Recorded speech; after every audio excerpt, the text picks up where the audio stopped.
এখন সোশ্যাল মিডিয়ায় সাপের নানা ভিডিও ছড়াছড়ি। কোথাও গাছের মধ্যে রাজার মতো কিংকোবরা বসে থাকতে দেখা যাচ্ছে, কোথাও আবার অফিস ঘরের কোনায় ঘাপটি মেরে রয়েছে সাপ, কোথাও আবার সাপের গ্রাম থেকে মানুষকে বাঁচানোর ভিডিও ভাইরাল হয়েছে ইন্টারনেটে।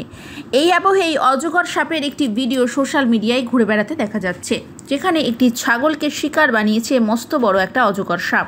তাকে গিলে খাওয়ার আগে আষ্টে পিষ্টে বেঁধে রেখেছে সে, আর সেই ভিডিওই ভাইরাল হয়েছে ইন্টারনেটে। সম্প্রতি মাইক্রো ব্লগিং সাইট এক্স হ্যান্ডেলে ভারতীয় ফরেস্ট সার্ভিস আধিকারিক প্রবীণ কাসওয়ান অজগর সাপের এই ভিডিওটি পোস্ট করেন। সঙ্গে ক্যাপশনে তিনি লিখেছেন, একটি ছাগলকে শিকার করেছে মস্ত বড় অজগর। এমন অবস্থায় আপনি কি করতেন? ছাগলটিকে বাঁচাতেন নাকি প্রকৃতির নিয়ম মেনে নিতেন? এদিকে ভিডিওটিতে দেখা যাচ্ছে জঙ্গলের মধ্যে মস্ত বড় অজগর সাপ একেবারে শক্ত করে একটি ছাগলকে চেপে জড়িয়ে রেখেছে। প্রথমে ছাগলটি একটু নড়াচড়া করলেও এক সময় পর সেও স্থির হয়ে যায়। তারপর মাথা ঘুরিয়ে এদিক সেদিক দেখতে থাকে অজগর সাপটি। আসলে প্রথমে অজগর শ্বাসরোধ করে ছাগলটিকে মেরেছে, এবার শুধু গিলে খাওয়ার পালা।